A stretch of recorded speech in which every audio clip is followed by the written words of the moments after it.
Hi, this is Sarah Trott. Welcome back to the Fourth Trimester podcast. I'm here with a special guest, Meghan Doyle, who I'll introduce in a moment. And before I do, I want to remind everyone that we have a website, which is fourthtrimesterpodcast.com. So go check it out, sign up for our newsletter, go to us on iTunes and Apple Podcasts, wherever you listen, and click follow so you can get reminders and updates whenever we release a new episode. So I am here today with Meghan Doyle, who I'm so excited to introduce. She has been someone I've wanted on the show for a very long time. She is a friend, and full disclosure, she is a founder of a company that I have personally invested in because I truly wholeheartedly believe in this company and what she's doing and building. So I'm really thrilled to have her here. The theme of our topic today is going to be the full picture of postpartum and perinatal care. So what does that look like in terms of birth and postpartum care beyond just the bare bones of clinical necessity? Which is a really cool topic, and it's something her company is addressing. So I want to start off by just giving Meghan a little introduction here. So Meghan, as I mentioned, she's the CEO and co-founder of a company. It's called Partum Health, which is partumhealth.com. You can go check it out. And she has been combining her deep experience in consumer health with her passion for supporting women and families. And prior to founding Partum, Meghan was a senior principal at BCG, Boston Consulting Group, where she partnered with healthcare systems, payers, health services, clients. This is her background. She knows healthcare inside and out. And she's been developing strategies for that area for some time. Also, Meghan is a mom, and she was particularly inspired to found the company Partum Health after having herself a fairly underwhelming maternal care experience.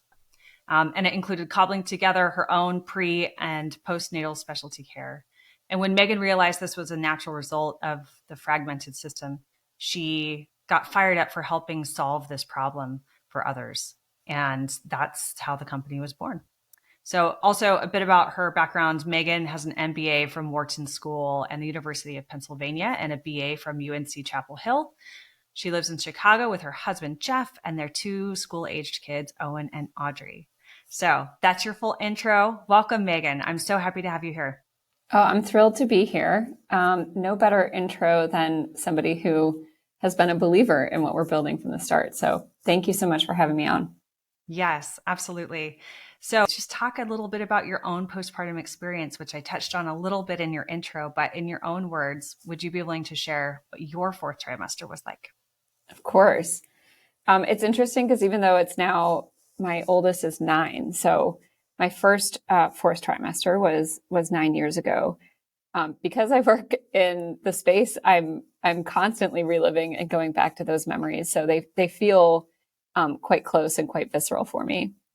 I think like a lot of people, I entered pregnancy with this idea that, okay, I'm going to show up to my doctor and they're going to tell me everything I need to know. And similarly, I went to a birth class, I read the books. And when I thought about, I'm going to show up to the hospital, they're going to tell me what to do. That was really my plan. My quote unquote birth plan was just to listen to my healthcare team. And what ended up happening was, luckily, everybody was healthy at the end of the delivery. But, I had some, I think, difficulties, particularly with tearing. It was an assisted delivery. And these were all things that, as I look back now, I was really unprepared for. And it really shaped, I think, the beginning of my fourth trimester. I distinctly remember coming home and having that universal moment that so many of us do, where you finally get home from the hospital. It's been kind of a whirlwind. You put the baby down and you say, now what, right? There's so many things that you're going to experience, and you don't really have that healthcare team to tell you step by step what to expect. And that was very much, my fourth trimester was trying to navigate those questions, trying to figure out what was normal, what should I be concerned about, texting friends, oh my God, breastfeeding. I had no idea how challenging that could potentially be. And, when I look back on the experience now, so much of it was trying to find my footing, but also feeling like I needed to be happy and grateful because I had a healthy delivery and I didn't have any complications. Right. And that duality, I think, is a really hard thing for a lot of us to hold in the fourth trimester, is to say, I am grateful. I love this little human. But also, I'm in incredible pain. I'm not sure if I should be getting more help than I'm getting. I feel like I should be able to do this thing on my own. And, really the truth is I didn't have a team. I never heard of a postpartum doula. My lactation support came after frantically texting friends and getting the names of 3 or 4 and figuring out, who could come to my house in the next 24 to 48 hours. Right. It was a little bit, I would say, rough, just figuring out all of those pieces and doing it with a smile and feeling like I needed to be, happy and excited and really feeling such a wide range of emotions beyond that. So I want to touch on something you said there, which is just this, like, with a smile, or that, like, I think you said something like, I should be able to do this all myself. Yeah. Yeah. I think that's a really common mental state that women go into having their baby. Think like this framework of, I'm a woman, I can do this. This is somehow proof of my validity as an adult, or this is proof that I'm a capable, successful person, that I can do this myself by myself. And that's an expectation that comes from, like, where? I mean, there are societies around the world and different cultures that have really different kinds of expectations. Well, and I would say it's even one step beyond that. When I think back, like, I remember people telling me, oh, you're going to want to limit visitors. Mm-hmm. But they didn't say, because you're probably going to be walking around topless and dealing with a lot of like bleeding and pain and whatever. They said, you're going to want to limit visitors so that you can have that special time, just the 3 of you. And I look back at that and it's like, it's not that wasn't a special time, but this emphasis that you should be feeling, only the bliss and joy, right? Without acknowledging the pain, the recovery, the chaos. I think it goes even beyond that idea of like, I should be able to like white knuckle through this. We're not even talking about the negative parts in a lot of different corners of society. I would say it's much more, you should relish it. You should look back on this and you're going to miss this. It's going to go by so fast. And that is a part of the conversation, but it needs to be had in conjunction with the reality of, and your body and your mind are going through a lot too, and acknowledging, all sides of the experience, right? Not just that little corner of gratitude and bliss and, coziness that you might feel as a new family. Mm-hmm. Yeah. It's the other side and the duality of that it's not only normal, but expected to have conflicting emotions at the same time, conflicting physical feelings, like all of it is conflicting, right? There's almost this set of extremes on both ends at the same time. Well, I think the other thing is you just don't know necessarily going into it what your situation is going to be like, right? So you asked this question about what was my fourth trimester? And it was like largely fine, but also really hard. And I think for a lot of people, when you go into that phase, when all of the expectations are positive, it doesn't allow that processing of when you're feeling things that aren't so positive, when you're feeling things that are, certainly if you go to the extremes or if you're experiencing any kind of perinatal mood and anxiety disorder, we are really underprepared for that because it's not discussed. It's not part of the common conversation about, what is it going to be like when your baby arrives, right? People talk about exhaustion, but they don't say, and by the way, that exhaustion can also lead to mental health challenges that you're going to want to have a provider on hand. And you may even want to establish a relationship with one beforehand, right? That we're not taking the discussion all the way to its different ends. And I think it's so important that we prepare people to build their team and to create the right level of support for a variety of outcomes, right? You could have a really smooth, amazing delivery and your baby could sleep through the night from 3 weeks. Like, congratulations if that happens to you, right? But that's not going to be the case for the majority of people. And we want to be able to arm folks with both the understanding of how many different ways this experience could shape up and preventative and proactive care to help nudge things in the right direction when you do encounter obstacles and challenges. 100%. Yeah, just anyone who's listening, it's not a failure if your baby's not sleeping through the night at 3 weeks. In fact, that's like extremely typical. It's not a reflection on you as a parent if you're not happy all the time and everything's put together. I think the expectation should be that you have everything you need inside you to follow your instincts. And it doesn't matter what the baby book says, and it doesn't matter what your mother did, and it doesn't matter what your friends do or Instagram says. Like, this is a time to do what's right for you and your family, and to release yourself from judgment around how it should be or how you should feel. Yeah. And to that end, I also would love to reinforce and just dig into a little bit this idea of putting together a successful care plan. What does a successful perinatal care plan look like? And how does, I want to dovetail into Partum Health and how its mission and vision plays into that. Yeah. Well, the first thing I'll say, and I know this podcast is obviously focused on fourth trimester, and when we started Partum and my own personal experience, I felt the biggest gap in the postpartum period. But one thing we quickly realized, and we always try to emphasize when we're working with families, is that a great postpartum experience really starts in pregnancy.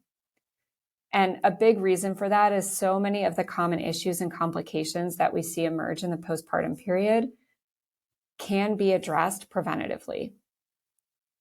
And the only way to do that preventatively is to engage and to build a care team and to educate yourself and to create connections with providers, both clinical providers as well as non-clinical support folks, to really give yourself the best opportunity to not only avoid those complications that so commonly emerge, but also to truly enjoy and have what you need. And as you said, what you need is specific to you and your family.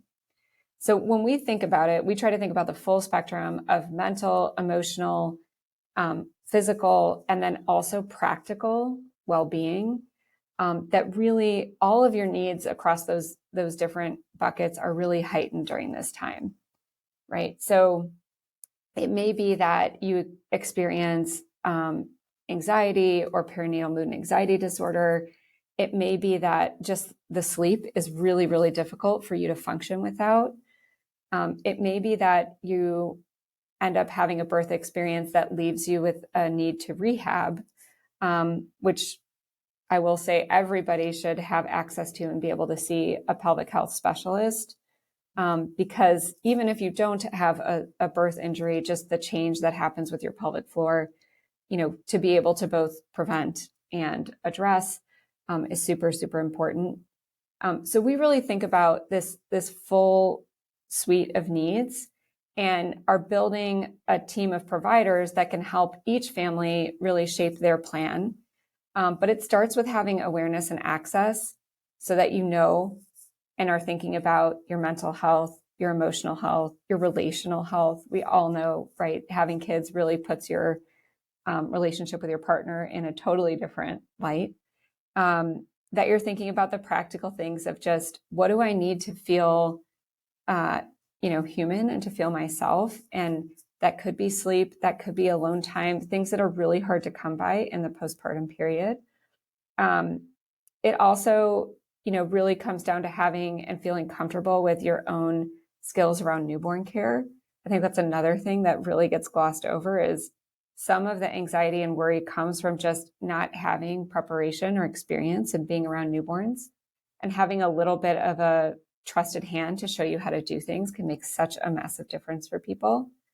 And then, the physical side of it too, right? So at Partum, what we've built is really a suite of different caregivers that includes birth and postpartum doulas.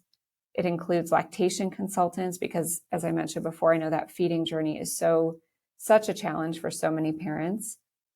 Mental health providers who specialize in perinatal care. And that's a really important part, I would say, as well. Thinking about your care plan and your care team is finding people who really know this period. We also work with registered dietitians. There are a lot of women, I think, who don't maybe know both during pregnancy and then postpartum how to eat in a way that's giving them the best opportunity for recovery and nutrition to really their own fuel, as well as, of course, the baby's development and pregnancy. And then physical therapists. So really important to think about the whole spectrum of care that you need. And then something that we do at Partum is really help each family figure out what combination of care is right for them and to do some of that quarterbacking. So scheduling, figuring out who and when you should engage at different points. We know that's a lot of burden for people who are busy and already trying to navigate a lot of questions during the perinatal period. So that's how we think about it, is really understanding which of these different areas you need support in and creating a plan. And whether it's engaging, a professional like a postpartum doula or having friends on hand who are going to step in to fill certain needs, right? It's really thinking that through and having everything ready before you get to that fourth trimester point, right? That's your ideal scenario. I love the way you described the quarterbacking. So let's say I'm a first-time mom, pregnant, coming. I'm looking for some support, not really sure what I need. I mean, that's half of it. So how would a new parent work with you? What does that end-to-end experience really look like? Yeah, it's a great question. So we do a lot of things virtually, and that usually starts from our initial discovery call with any new client. Typically, folks find us online and send in an inquiry form, let us know what type of care they're interested in, or we commonly see and have on our inquiry form, I'm still exploring, because a lot of people really are just trying to figure out what they need and what's right for them. We then get in touch with all of our families. Our client care lead does a lot of the outreach, sets up Zoom or phone calls depending on the client preference. We encourage, if there are two parents, to have both parents involved. It's really important to start that planning on the same page whenever possible. And our aim is really both to help people understand their options for care, so making sure they are aware of the breadth of different support services, both done by Partum and sometimes potentially outside as well. And then to really figure out what makes sense for that family, right? And that's going to look different. If you have a really big support system with family that's local that you want around and engaged during this period, you may not want or need postpartum doula care. If you know that you've got, a partner who maybe isn't so comfortable in the delivery room, like birth doula might be your most pressing, need that you're looking out for. So that first call is really a chance for you to understand your options, to reflect on what you need, and then ultimately to start that process of putting together the right plan for you. We also work to ensure that everybody gets matched with a care team that, really is right for them. So that takes into account, where and how you're delivering, what type of support and when, as well as, background or any specific needs that you might have, whether it's cultural alignment or specific experience. If you've been through pregnancy loss, for example, you might want to see a mental health provider who has depth in that space. So that's really the purpose of that discovery call, is to do some of that coordinating and collaborative planning hand in hand with our families. And then we go about, kind of executing the plan, and we use a mobile app to make communication for you and your care team really seamless. And also as a means to share resources on an ongoing basis, kind of timed to where you are in your journey. So that means, preempting, you looking for, okay, what size pads do I need postpartum, by sending you the recovery supply list that gives you some guidance and information on what you want to have on hand when you get home from the hospital, as just a small example. Are there things that are typical for most families who you work with? I mean, I will say we kind of bucket folks into planners. Like we do have, it's June and we do have people who are due in early 2024 who are booking their care now, right? So there are some people who really take a lot of comfort in knowing that they've got their blueprint, they're ready to go. So that's kind of one, I think, typical profile that we see is like a very proactive family that often either is a first-time parent that just knows they're going to feel much better when they have everything in place, or often we see second-time parents who are like, I'm not doing what I did last time. That didn't work, right? Mm-hmm. So that tends to be folks who are best positioned to like take advantage of a lot of different forms of care. But of course, our aim is to help people like wherever they are in their journey. So that may mean I'm 48 hours post-discharge and I'm having challenges with lactation and I need to see somebody, ASAP. We do also offer in-network services with Blue Cross Blue Shield, United, Aetna, and Cigna for most of our services. So that is another thing about how we deliver care and how people find us and why they come to us is to be able to use their health insurance to cover as much of this type of support as they possibly can. So it really is a full spectrum, but I would say more and more we are seeing families who, especially with word of mouth, right? When you have a friend or a family member who's gotten their act together and had a full care experience. And then you're like, okay, I want to replicate that and not the, alternative of feeling like you're scrambling and feeling like you don't know where to turn or who to call. So it's a mix, but our aim over time is really to like make the default this idea of you plan ahead, you have access to a full care team, right? That's the change that we're trying to create at Partum is to make it normal for people to have more than just their OB and the internet to navigate what is a really major life transition, right? We want you to have all the care that clinically has proven to get to best outcomes and also practically makes for a better experience for families. If you're working with a family and you're talking through the options, like, is there a top 10 or a typical set of things? Like you do have your OB, you do have the internet, but what are like the top 3 or 5 additional services that you're working to create awareness around in terms of just what's possible? Yeah. I mean, we do, I guess at this point have, 5 or 6 different kind of services. Mm-hmm. Our aim is to make sure people at least know about all 5 or 6. Mm-hmm. But I would say in general, people tend to not be as familiar with birth doula care and postpartum doula care in terms of like development of those specific services. They are not as widespread as, let's say, lactation. And I think we've seen a huge surge in the last 5 years, even around physical therapy mm-hmm. and the importance of doing, specific pelvic health support. So those are areas where we see oftentimes people like may have this one friend who's like a zealot about PT or, oh my God, I had an amazing birth doula and you've got to have a birth doula. And so it's often that they kind of know about one of these services, but don't know about the full picture, right? That tends to be the most common thing we see. And I would say, lactation, physical therapy, and doula care are probably the 3 that we see most commonly. There's still surprisingly, like if you work in this field, you think mental health, of course, we all recognize the importance of it, but we still find that that's a challenge for people to really, come openly to this idea, especially of preventative mental health. It's different if you've been referred or have a diagnosis, but we're big believers that you want to give people the tools and the access to think about their mental health before, or even if they never encounter a perinatal mood and anxiety disorder, right? It's a major transition and part of why the U.S. Preventative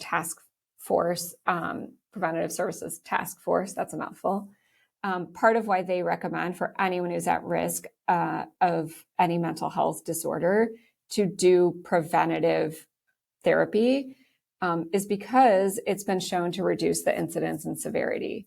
So we really take that seriously. And again, try to make sure everybody has access and an identified person that they know they could get care from on the mental health side as well. Mm-hmm. So my final two follow-ups one is, if someone elected all of the options, that could look like, it sounds like or you can paint it out, but just, briefly, like, what are the pit stops? What are the touch points pre and post birth, and who are they talking to? And like, just bring it to life. And then also, like, is this only for a select few wealthy families? Is this only for people who can't do it themselves? Like, I'm asking I'm asking the questions that way on purpose. In answer to your first question, again, we can engage with folks at any point in their journey. But if somebody's coming in and saying, okay, I want it all, give me, give me all the help. Typically, even in your first trimester, there may be needs, for example, seeing a registered dietitian to deal with nausea and how to eat in a way that is both getting you the nutrition you need, but also something you can stomach, for example.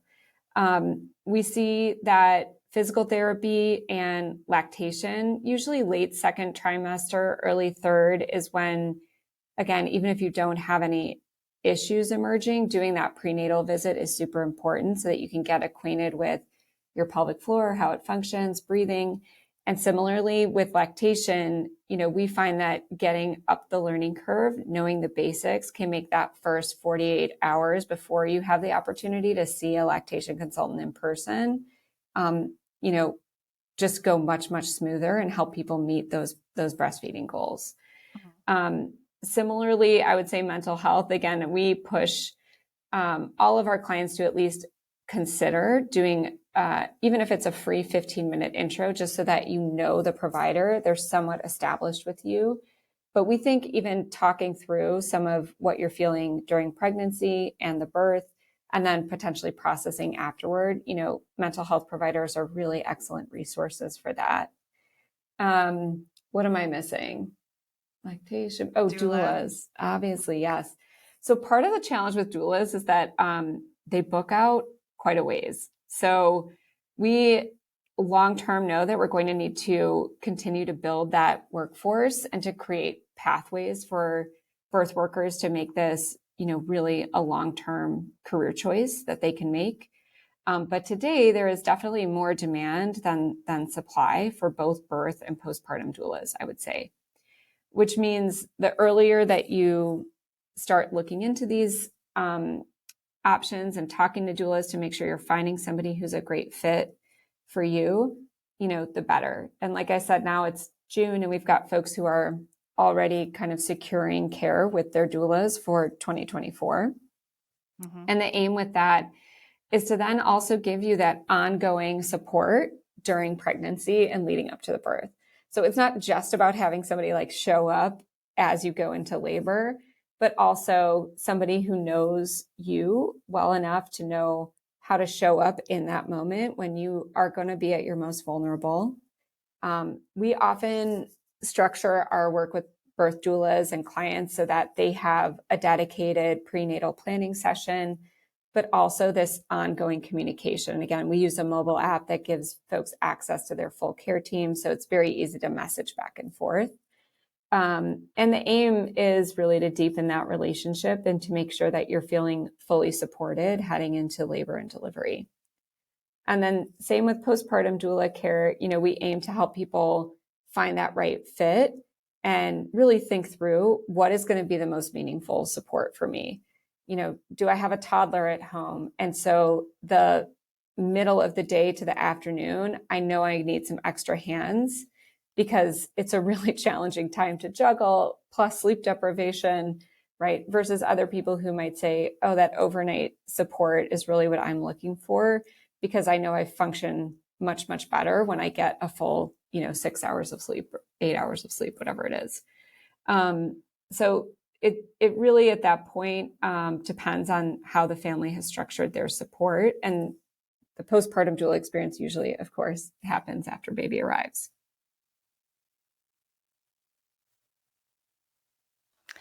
Thank you. And then my other part of my question is this an exclusive service? Oh, that's a great question. So I think historically, I would split this into like two different parts. The birth doula and postpartum doula care, even today, still does require out-of-pocket spend or HSA, FSA spend, right? Mm-hmm. So we are the first to acknowledge that that is an investment for families. And, the aim over time for our business is to make that as accessible as we possibly can. There are a couple of really exciting things happening in the field today as more and more healthcare payers, systems, and even benefit companies like Carrot Fertility, for example, are really stepping up to provide coverage for these services. We actually now have 10 states across the US where Medicaid is reimbursing directly for doula care as well. So we anticipate that that is going to continue to expand. But today it is really an investment on behalf of families that we are working to figure out every inroad that we can to make it as accessible via your health insurance. And that's, again, part of our mission to make this access to multidisciplinary care the default, is to think about how to also make it affordable. I would say on the clinical side, most health insurance will cover mental health services, lactation, physical therapy, nutrition, at least to varying degrees. Lactation is actually ACA mandated to be available through health insurance at zero cost share. There's a big old asterisk on that, which is you have to find in-network providers to make that happen. And that's part of why we've structured things the way we have at Partum, to create those contracts with health insurance companies and to build our model in a way that uses reimbursement and hopefully makes this then more accessible for families.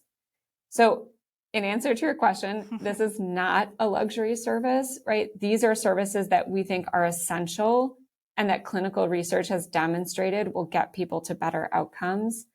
And we're continuing to push and find ways to hopefully expand that access and affordability, even on the birth and postpartum doula care too. Yeah. Thank you so much. Now, if someone wants to learn more about Partum, they can go to partumhealth.com. How else can they reach out and work with you and the team for putting together their own postpartum success plan? Great question. So we do have virtual services, especially for doula care, and we've also just launched online childbirth education. Those are accessible to families across the US, and you could always reach out directly on our website or email us hello@partumhealth.com. And we're always happy to, try to arrange something that works for you. We do have our full service model in our home state of Illinois, and we'll be launching a second state later in 2023. So we're excited to be reaching more families that way. And then also following us on social. We're very committed to promoting evidence-based content, which I know is not 100% of what you find on social media and online. But following us on Instagram and Facebook is another great way to engage. Okay, so we'll post all of this information on the Fourth Trimester podcast website as well, and the article that goes along with this episode and the show notes. So Meghan, thank you for generously offering something special and unique for Fourth Trimester listeners, which is 50% off. That's half off all of your virtual and baby education courses. So go to partumhealth.com/events classes, or you can just find it on their site. Use code Fourth Trimester, all one word. And again, we'll put this on our website so you can find it, but all one word, Fourth Trimester, and you'll get half off the classes. So that's something that anyone, wherever they are in their journey, if they think that's something they can benefit from, you can go and take advantage of that offer. So thank you so much for that, Meghan. And I just want to thank you so much for being on the program. Thank you for having me. I love being able to reach people who are excited about the postpartum period. and love the work that you're doing to shine such a light on all of these topics. And we're just happy to be a part of the work you're doing and to meet your community. Yeah, thank you so much, Meghan.